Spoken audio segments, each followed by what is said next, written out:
Hello, this is David, and welcome to another episode of Ola at Large, Aaliyah Stories.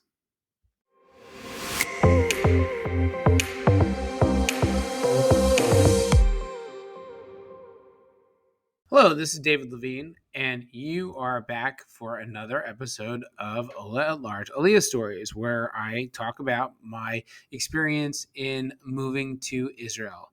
So the word aliyah means to move to Israel, to immigrate to Israel in Hebrew. And actually, this episode, I'm going to talk about learning Hebrew, going to what is called Ulpan. So I'm going to move our word of the podcast earlier. Usually I stick it at the end, but I'm going to do it now. The word Ulpan, and that is the course that you take to learn Hebrew. Ivrit, that's Hebrew in Hebrew. Taking lessons to learn the language is important for any immigration, any absorption into another country. I've been lucky the last time I moved from one country to another. I moved from the US to the UK. So the difference in language, while it's larger than you might think, is really not that significant. Obviously, it's all English. A couple words different here and there. Words like pants and lift and loo, but Hebrew's obviously a totally different language.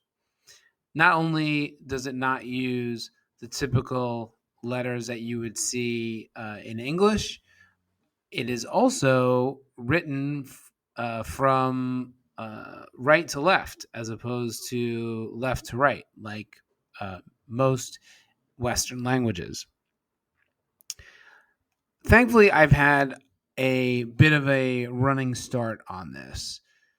I have not only been traveling here for the last 11 or so years to see my family that's here, but I also learned Hebrew when I was in school. Starting from kindergarten all the way up until 11th grade, I learned Hebrew at yeshiva, the different religious institutions that I attended. And we learned the alphabet, we learned basic grammar, and the most important thing, though, that we learned was to read. Not necessarily to speak, and not necessarily to understand when what someone is saying to you when you hear it. I don't know if you've ever heard the comedian Elon Gold, but he does a very funny bit about how he has spent thousands of dollars on his kids' yeshiva education, and they come to Israel and they can't speak a word of Hebrew. And that is very common amongst American modern Orthodox yeshiva folks.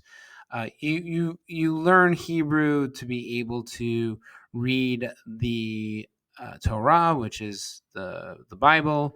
You read Aramaic to be able to learn the Talmud.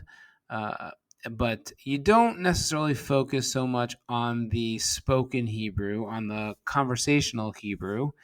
And so you're at a bit of a disadvantage when you come here, even if you've been exposed to the language. The other thing, which is really just is a punch in the gut, is that when you learn Hebrew and you read Hebrew in books in America, the Hebrew language is written in a way that includes not only the consonants, but also the vowels. It almost feels like that's obvious that if you write in English, for example, you write with all of the letters, including the vowels, A-E-I-O-U included when you read something or when you write something. However, in Israel, in Hebrew, the vowels are generally nowhere to be seen.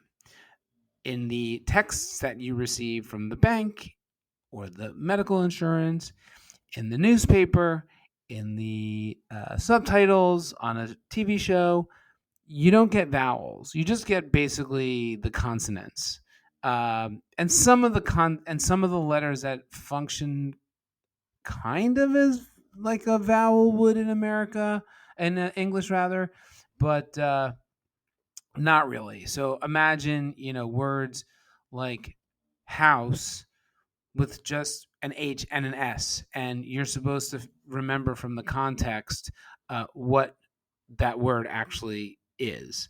So it's not easy. Immigrant, one of the benefits you get is classes to learn the language. There are a lot of different kinds of classes that you can take, and it's actually a little bit of a maze to figure out what's the right one, which one is paid for, which one is not. It was one of the more confusing bits of entry business that I had to figure out. And the rules have changed from year to year, and also, frankly, depending on who you ask, you can get different benefits, and you can figure out ways to get different things. And after a while, for me, it just kind of became a little bit too much to have to manage. So I did find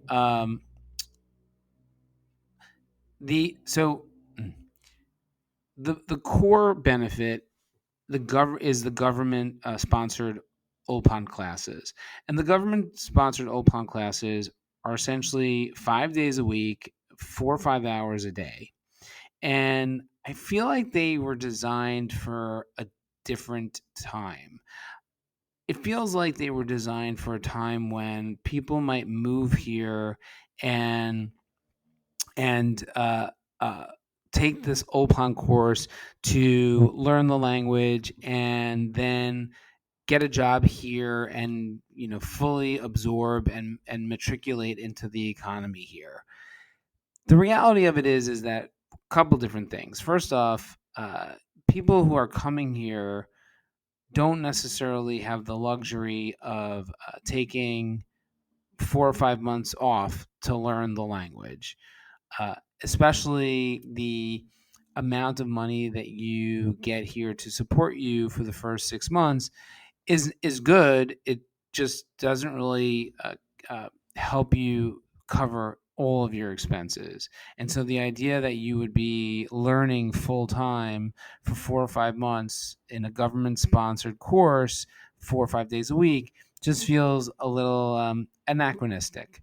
Uh, Additionally, you have people who are not only working full time or even working part time, but you've also got people who maybe already have a base level of knowledge and don't necessarily need to go full in on the 5 days a week deal, but that's the only thing that the government will cover at first.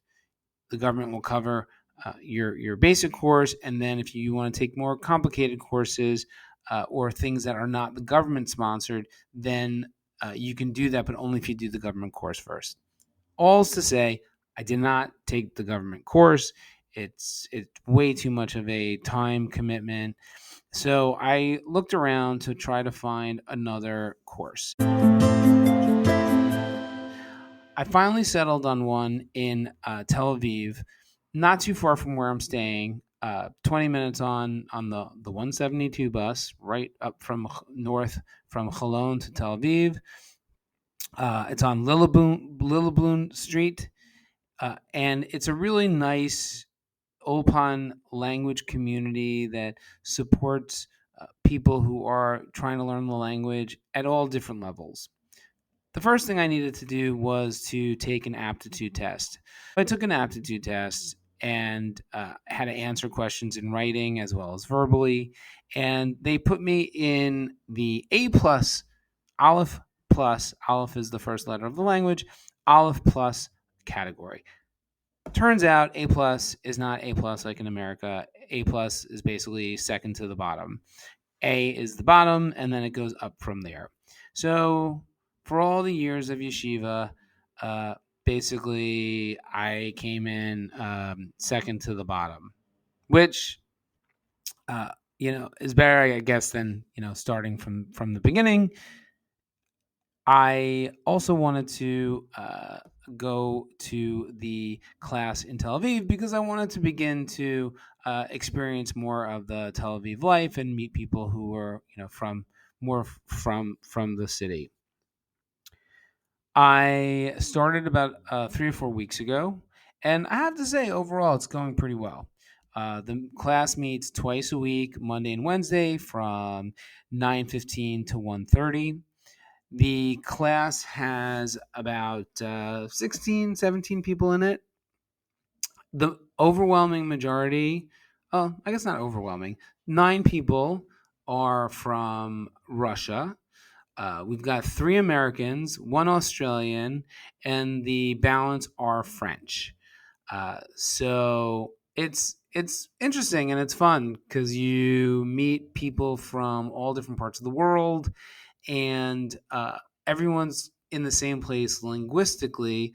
But you have people that have been living in the country for 30 years. You've got people like me who are relatively new to the country. And it's a lovely mix of very different personalities, all trying to figure out the same thing: how to speak Hebrew better and read it better. There's a really nice instructor whose name is Yitz, and he's got a pretty funny sense of humor. And no matter how long it takes you to stammer out your answer, he always says, "Good job." And he says, "Mitzuyan, yofeh," meaning excellent and good. Oh, more words. So far, I have to say, I've really been enjoying the course. Even in a few weeks, I've been able to get a bunch of new words into my vocabulary, beginning to understand and be able to spot the difference between past and present tense, and infinitive. And overall, it's something that, frankly, I wish I would have done 5 months ago, even sooner in this journey. The only downside is that I've got a bunch of travel coming up, so my course is going to get interrupted with business travel.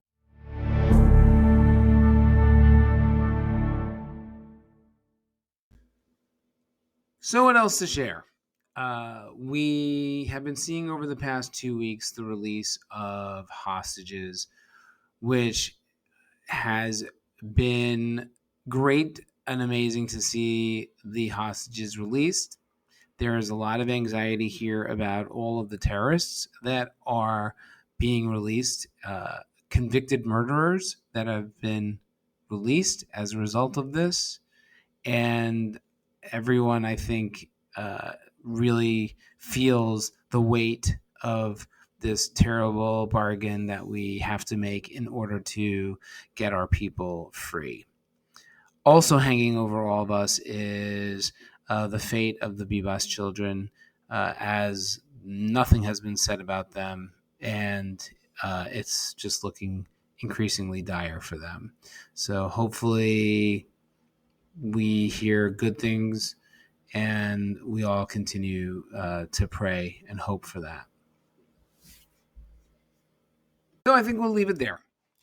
We've had a couple of words of the podcast. We had yofeh, which is good, and mitzuyan, which is excellent, and Ulpan, which is the word for a Hebrew language course. And it's been really a great experience, even with all the stress and the sad things that would be present no matter where I would be. It's great to be able to be here to support the country, volunteer, and spend time with my family, and be here to support them and for them to support me. So please like and subscribe and do all the internet, YouTube or Spotify things to follow a podcast. And we'll see you next time.